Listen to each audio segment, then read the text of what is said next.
करवा चौथ व्रत कथा। यह व्रत कार्तिक मास के कृष्ण पक्ष की चतुर्थी को किया जाता है। इस व्रत को करवा चौथ का व्रत कहा जाता है। सुहागिन स्त्रियों के लिए यह बहुत ही श्रेष्ठ और उत्तम व्रत है। स्त्रियां इस व्रत को अपने पति की दीर्घायु के लिए करती हैं। हिंदुओं में इस व्रत को बहुत ही अधिक महत्व प्राप्त है। वास्तव में यह एक अत्यंत प्रभावशाली तथा उपयोगी व्रत है।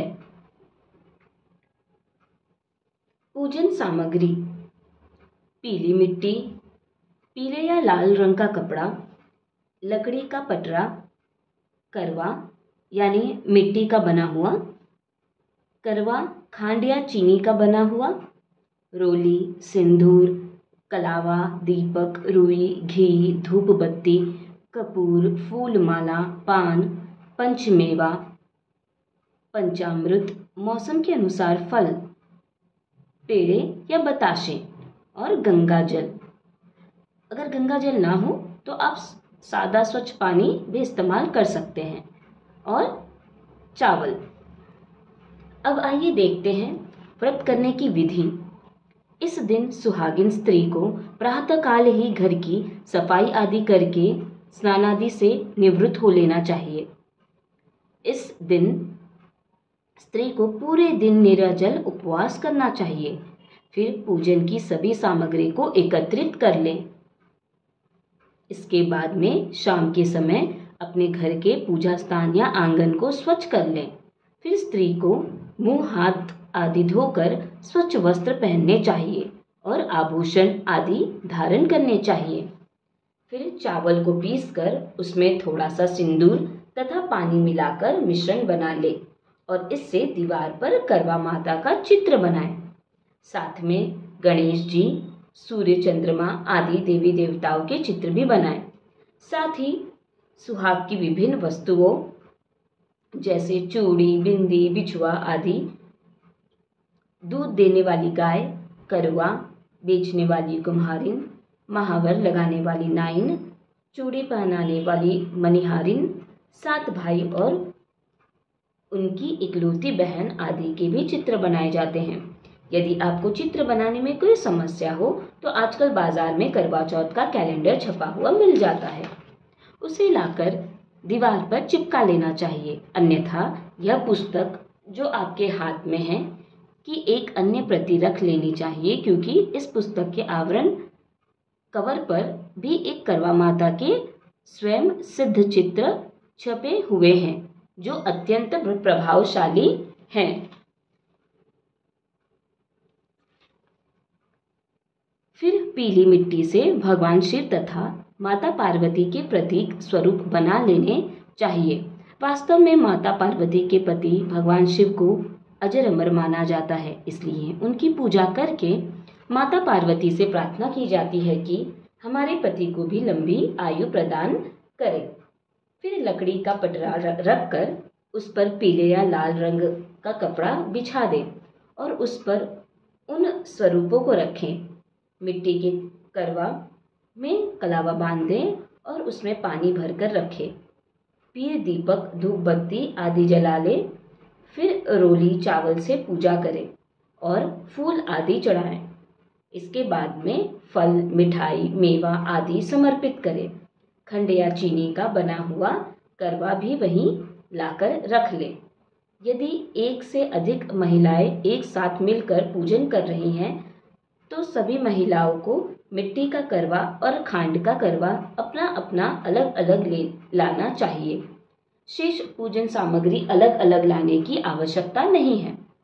फिर कोई एक महिला करवा चौथ की चारों कहानियों को पढ़कर सुनाए और शेष सभी महिलाएं शांति के साथ से सुने। इसके बाद में सभी महिलाएं मिलकर जोर का जयकारा लगाएं, करवा माता की जय, भगवान भोलेनाथ की जय, माता पार्वती की जय, भगवान गणेश की जय। इसके बाद में कपूर जलाकर आरती गाते हुए आरती करनी चाहिए। इसके बाद में अपने से बड़ी महिला के पैर छूकर आशीर्वाद लेना चाहिए। रात को जब आकाश में चंद्रमा निकल आए तो उसे देखकर उसे प्रणाम करना चाहिए और मिट्टी के करवा में भरे हुए पानी से अर्घ्य देना चाहिए। कई स्थानों पर चंद्रमा को चलने की ओट से देखने की परंपरा भी है। इसके बाद में अपने पति के चरण स्पर्श करने चाहिए। घर में यदि कोई बड़ी महिला जैसे सास, जेठानी आदि हो तो उनके भी चरण स्पर्श करने चाहिए। इसके बाद में व्रत का पालना करना चाहिए, अर्थात भोजन आदि ग्रहण करना चाहिए। खांड या चीनी पहले करवा को घर की बड़ी महिला सदस्य जैसे सास, जेठानी आदि को भेंट में देना चाहिए। इसे बायना देना कहते हैं। वह इसे खा सकती हैं। पूजन के समय चढ़ाए गए फल, मिठाई आदि को किसी मंदिर में देना चाहिए अथवा गरीब बच्चों को देना चाहिए। इस प्रकार से यह व्रत संपूर्ण होता है। इस व्रत का महत्व क्या है? इस व्रत को करने से करवा माता अत्यंत प्रसन्न होती हैं और अति उत्तम फल प्रदान करती हैं। इस व्रत को करने से स्त्री के पति को लंबी आयु की प्राप्ति होती है। उनके सभी प्रकार के रोग शोक दूर हो जाते हैं। इस व्रत के प्रभाव स्वरूप पति पत्नी का प्रेम स्थायी बना रहता है और उनका दाम्पत्य जीवन अत्यंत सुखी हो जाता है। इस व्रत के प्रभाव स्वरूप उत्तम संतान की प्राप्ति होती है और इस प्रकार से वंश की वृद्धि होती है। इस व्रत को करने से धन, धान्य, विद्या, बुद्धि आदि की प्राप्ति होती है। इस व्रत को करने से परिवार में सदैव सुख शांति बनी रहती है। इस प्रकार से यह व्रत समस्त मनोकामनाएं पूरी करने वाला और अति उत्तम फल देने वाला है। चलिए अब बढ़ते हैं करवा चौथ की व्रत कथाओं पर। पहली कहानी। एक साहूकार था जिसके 7 बेटे और एक बेटी थी। सातों भाई व बहन एक साथ बैठकर भोजन करते थे। एक दिन कार्तिक के कृष्ण पक्ष की चौथ का व्रत आया तो साहूकार की पत्नी, उसकी बहुओं और बेटी ने व्रत रखा था। शाम को जब सभी भाई भोजन करने के लिए बैठे तो उन्होंने अपनी बहन से कहा, आओ बहन भोजन कर ले। बहन बोली, आज मेरा करवा चौथ का व्रत है, इसलिए चांद निकलने पर उसे अर्घ्य देकर ही भोजन करूंगी। तब भाइयों ने सोचा कि चांद के निकलने तक बहन भूखी रहेगी। अतः एक भाई पेड़ पर चढ़ गया और वहां उसने एक दिया जलाया और दूसरे हाथ से छलनी की ओट कर दी, जिससे वह दूर से चांद जैसा लगने लगा। फिर शेष भाई अपनी बहन को उस नकली चांद को दिखाकर कहने लगे, बहन चांद निकल आया है, चलकर उसे अर्घ्य दे दो। बहन अपनी भाभियों से बोली, चांद निकल आया है, चलो अर्घ्य दे दे। भाभियां बोली, तुम्हारा चांद निकला होगा, हमारा चांद तो रात को ही उगेगा। तब बहन ने अकेले ही उस नकली चांद को अर्घ्य दे दिया। उसके बाद जब वह खाना खाने लगी तो पहले ही ग्रास में बाल आ गया, दूसरे ग्रास में कंकड़ आया और तीसरा ग्रास मुंह की ओर करते ही उसकी ससुराल से संदेशा आया कि उसका पति बहुत बीमार है, जल्दी भेजो। अपनी लड़की को विदा करते समय माँ ने कहा, रास्ते में तुम्हें जो भी मिले उसके पाँव लगाना और जो कोई भी सुहागिन रहने का आशीर्वाद दे उसके पल्ले में गांठ लगाकर उसे कुछ रुपए देना। बहन जब भाइयों से विदा होकर ससुराल को चली तो रास्ते में जो भी मिला वह सबके पाँव लगी। सब ने उसे यही आशीर्वाद दिया, तुम 7 भाइयों की बहन, तुम्हारे भाई सुखी रहें और तुम सुख देखो। सुहाग का आशीर्वाद किसी ने नहीं दिया। जब वह ससुराल पहुंची तो दरवाजे पर उसकी छोटी ननंद खड़ी थी।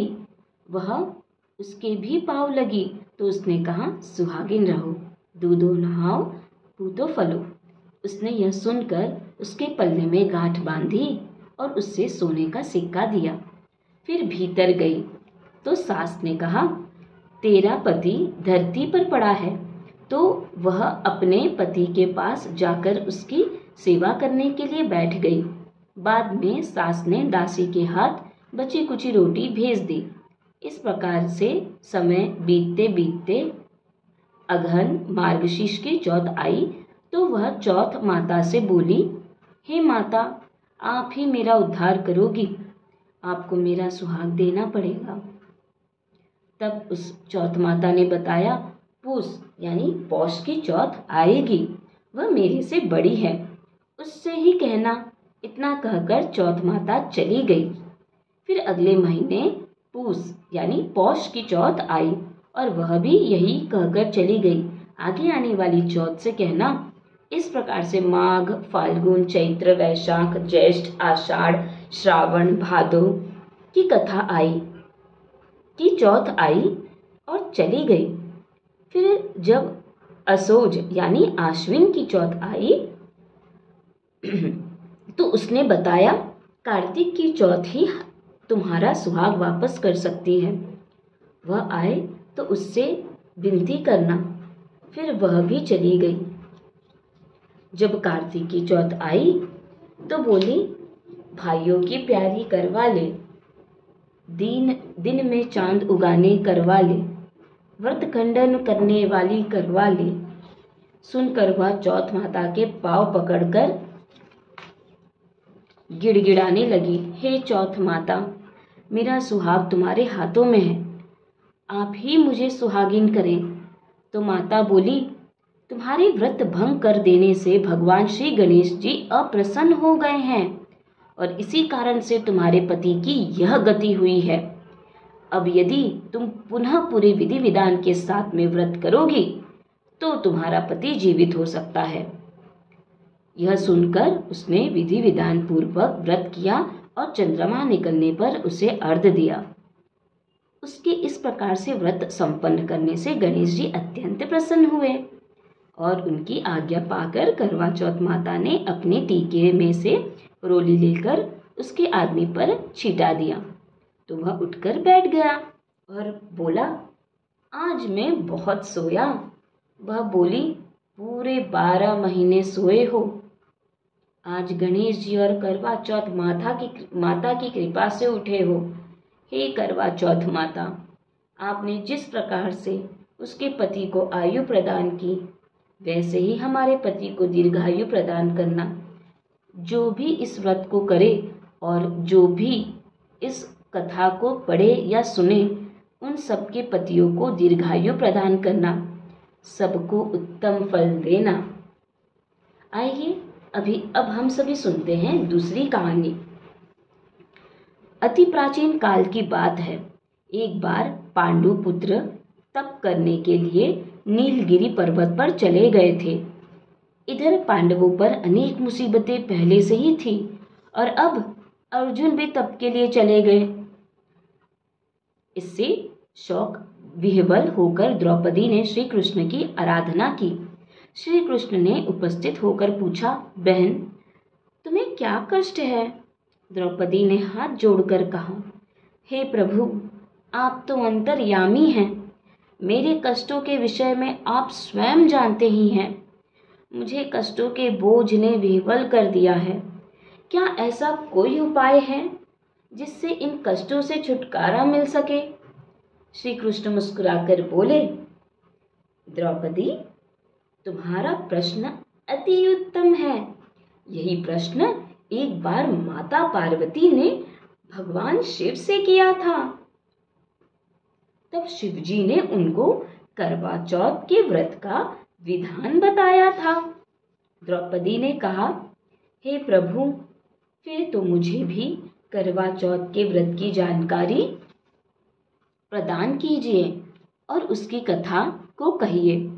तब श्री कृष्ण ने कहा, दुख सुख तो इस संसार के अटल नियम हैं और प्रत्येक प्राणी उनमें सदा ही लिप्त रहता है। दुख के बाद में सुख और सुख के बाद में दुख तो निरंतर चलते ही रहते हैं। इसलिए मनुष्य को निराश नहीं होना चाहिए और मन में सदैव उत्साह बनाए रखना चाहिए। लेकिन कुछ ऐसे भी उपाय हैं जिनको करने से दुख समाप्त होने लगते हैं और सुखों की प्राप्ति होने लगती है। इसी प्रकार का एक उपाय है करवा चौथ का व्रत करना। अब मैं तुम्हें अति उत्तम करवा चौथ की कथा सुनाता हूँ, इसे ध्यान से सुनो। प्राचीन काल में गुणी विद्वान धर्मपरायण एक ब्राह्मण रहता था। उसके 4 पुत्र तथा एक गुणवती नामक पुत्री थी। पुत्री ने विवाहित होकर चतुर्थी का व्रत किया, किंतु चंद्रोदय से पूर्व ही उसे शुद्धा ने व्याकुल कर दिया। इससे उसके स्नेही दयालु भाइयों ने छल से पीपल की आड़ में कृत्रिम चंद्रमा बनाकर दिखा दिया। लड़की ने उसी को असली चंद्रमा समझकर उसे अर्घ्य दे दिया और फिर भोजन कर लिया। उस लड़की के भोजन करते ही उसके पति की हृदय गति बंद हो गई। इससे दुखी होकर उसने अन्न जल त्याग दिया। उसी रात्रि मां इंद्राणी भुविचरण करने आई। ब्राह्मण पुत्री ने उनसे अपने दुख का कारण पूछा। इंद्राणी ने बताया, तुम्हारे करवा चौथ व्रत में चंद्र दर्शन से पूर्व ही भोजन कर लेने के कारण ही तुम्हें यह कष्ट मिला है। तब उस लड़की ने अंजलि बांधकर विनय पूर्वक पूछा, हे माता, इससे मुक्त होने का कोई उपाय बताइए। इस पर इंद्राणी ने कहा, यदि तुम विधि पूर्वक अगली करवा चौथ का व्रत करोगी तो तुम्हारा पति पुनर्जीवित हो जाएगा। कन्या ने ऐसा करने का वचन ही दिया था तो उसका पति पुनर्जीवित हो गया। इस पर कन्या ने वर्ष भर प्रत्येक चतुर्थी का व्रत किया और अखंड सौभाग्य प्राप्त किया। इस प्रकार से कथा कहकर श्री कृष्ण ने कहा, है द्रौपदी, यदि तुम इस व्रत को करोगी तो तुम्हारा अर्जुन से मिलन होगा और तुम्हारे सभी संकट दूर हो जाएंगे। यह सुनकर द्रौपदी ने भी यह व्रत किया और इसके प्रभाव से उनका अर्जुन से मिलन हुआ और पांडवों के सभी कष्ट दूर होकर वह सभी क्षेत्रों में विजयी हुए। करवा चौथ माता की तीसरी कहानी। एक ब्राह्मण परिवार में 7 बहुएं थी। 6 बहुओं के मायके वाले बहुत अधिक अमीर थे। इसी कारण से ससुराल में उनका बड़ा मान था, परंतु सबसे छोटी बहू के मायके में कोई न था। इसी कारण से उसे ससुराल में प्रताड़ित किया जाता था। वह अकेले ही घर का सारा काम काज करती थी, लेकिन फिर भी उसे कोई प्यार नहीं करता था और सभी दुत्कारते रहते थे। तीज त्योहारों पर भी उसके मायके से कोई नहीं आता था, इसलिए ससुराल के लोग उसे प्रताड़ित करते थे और इससे वह बहुत दुखी थी। इसी तरह से उसके दिन कटते गए। फिर एक दिन करवा चौथ का त्योहार आया। इस अवसर पर अन्य सभी बहुओं के मायकों से उनके छोटे भाई करवा लेकर आए थे, पर छोटी बहू के मायके में कोई था ही नहीं, तो फिर करवा कौन लाता। सास भी छोटी बहू को ही खरी खोटी सुनाती रहती थी।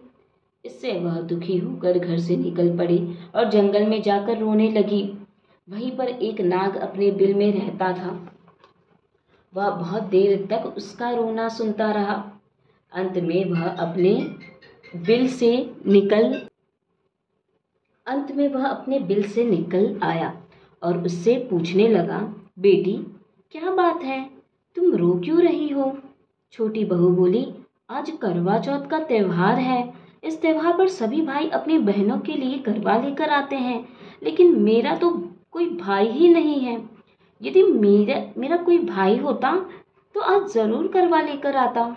नाग को उस पर दया आई। नाग ने कहा, बेटा तुम अपने घर जाओ, मैं अभी करवा लेकर आता हूँ। इतना सुनकर छोटी बहू अपने घर आ गई। थोड़ी देर बाद वह नाग भी मनुष्य का रूप धारण करके उसके घर जा पहुंचा। उसने सास से कहा, हे माता जी, मैं इस छोटी बहू का दूर का भाई हूँ। मैं बहुत वर्षों के बाद में वापस आया हूँ, इसलिए आप अब अपनी बहन से मिलने आया हूँ। इतना कहकर उसने छोटी बहू को करवा दिया और उसके सास ससुर तथा अन्य लोगों को विभिन्न प्रकार के उपहार दिए। इतना अधिक सम्मान देखकर सभी लोग चकित रह गए। सास भी अत्यंत प्रसन्न हो गई। तब नाग ने सास से कहा, हे माता जी, मैं अपनी बहन को कुछ दिनों के लिए अपने घर ले जाना चाहता हूँ। तब सास ने प्रसन्न मन से छोटी बहू को उसके साथ में भेज दिया। वास्तव में वह नाग सभी नागों का राजा था।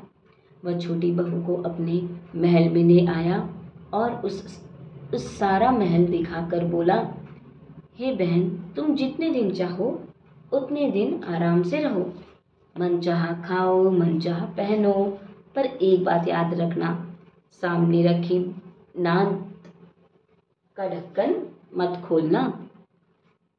छोटी बहू उस महल में आराम से रहने लगी, लेकिन नांद के बारे में उसकी उत्सुकता बढ़ती गई। एक दिन जब महल में कोई न था, उसने नांद का ढक्कन खोलकर देखा तो पाया कि उस नांद में नागों के अनेकों छोटे छोटे बच्चे इधर उधर रेंग रहे थे।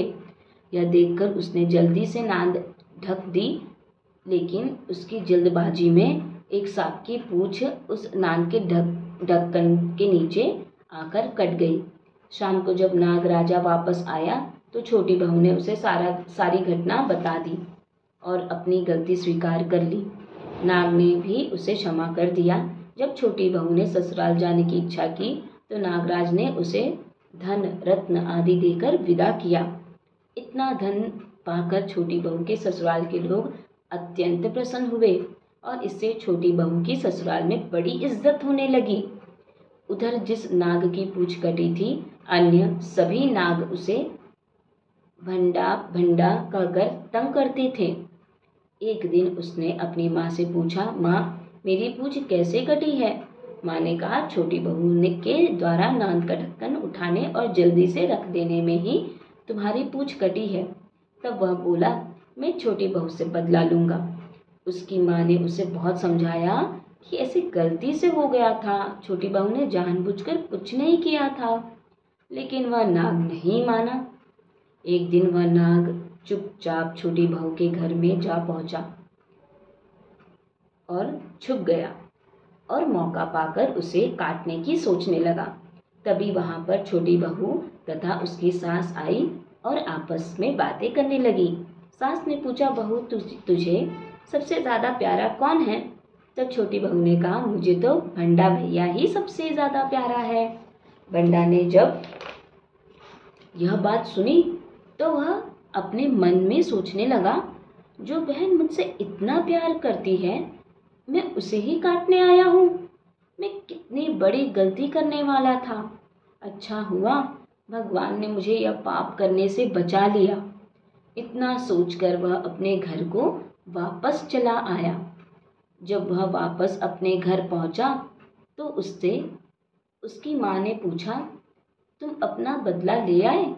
भंडा कहने लगा, माँ, वह तो मुझे बहुत प्रेम से स्मरण करती है और मुझे भैया कहकर पुकारती है। इस प्रकार से तो वह मेरी बहन हुई। अपनी बहन से कोई बदला थोड़ी ही लिया जाता है। इस प्रकार से वह भंडा नाग और छोटी बहू भाई बहन बन गए। तभी से भंडा भाई प्रत्येक वर्ष करवा चौथ के दिन अपनी बहन के लिए करवा लेकर आ जाता। बहन भी बड़ी प्रसन्नता पूर्वक करवा चौथ का व्रत करती थी। इस व्रत के प्रभाव स्वरूप छोटी बहू को अपने ससुराल में मान सम्मान मिलने लगा और सभी सुख प्राप्त हुए। हे करवा चौथ माता, आपने जिस प्रकार से छोटी बहू को उत्तम फल दिए, उसी प्रकार से हमें भी उत्तम फल प्रदान करना माता। अब करवा चौथ माता की चौथी कहानी। प्राचीन काल में एक गांव में करवा नाम की एक पतिव्रता स्त्री अपने पति के साथ में रहती थी। एक बार कार्तिक मास के कृष्ण पक्ष की चतुर्थी के दिन उसका पति नदी में स्नान करने के लिए गया। स्नान करते समय एक मगरमच्छ ने उसका पैर पकड़ लिया और उसे पानी में घसीटने लगा। तब मनुष्य करवा करवा नाम लेकर जोर जोर से अपनी पत्नी को पुकारने लगा। उसकी आवाज सुनकर उसकी पत्नी दौड़कर आई और उसने अपने पतिव्रता धर्म के प्रभाव से मगरमच्छ को कच्चे धागे से बांध दिया। मगरमच्छ को बांधकर यह यमराज के पास पहुंची और यमराज से बोली, भगवान, मगरमच्छ ने मेरे पति का पैर पकड़ लिया है, अतः इस अपराध में आप इस मगरमच्छ को नरक में ले जाओ और उसके बंधन से मेरे पति को छुड़ाओ। यमराज ने समझाते हुए कहा, अभी उस मगरमच्छ की आयु शेष है, अतः मैं उसको नहीं मार सकता हूं। इस पर करवा ने कहा, हे यमराज, यदि आप उस मगरमच्छ को दंडित नहीं करेंगे तो मैं श्राप देकर इस समस्त संसार को नष्ट कर दूंगी। यह सुनकर यमराज ने कहा, तुम अवश्य ही अपने पतिव्रता धर्म के प्रभाव से इस संसार को नष्ट करने में समर्थ हो, लेकिन इस संसार को नष्ट कर देने से सृष्टि के नियमों का उल्लंघन होगा। इसलिए इस सृष्टि की रक्षा के लिए उस मगरमच्छ को दंडित करना ही उचित होगा। तब यमराज उस पतिव्रता स्त्री करवा के साथ नदी पर गए। वहां पहुंचकर उन्होंने मगर को यमपुरी भेज दिया और करवा के पति को दीर्घायु प्रदान की।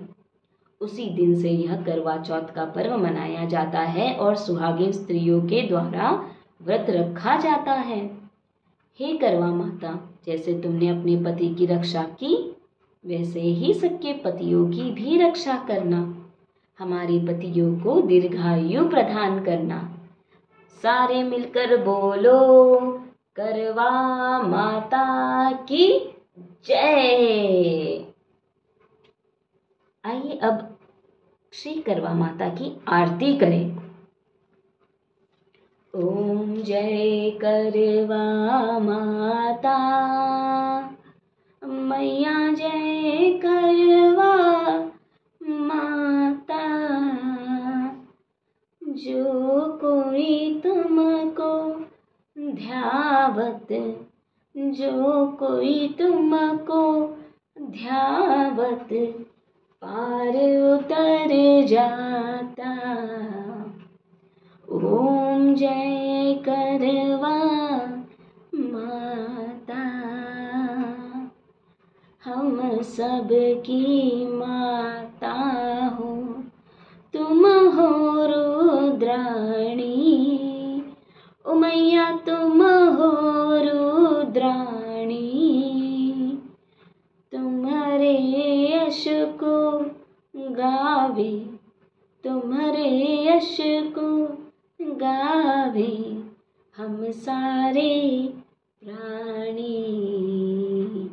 ओम जय करवा माता।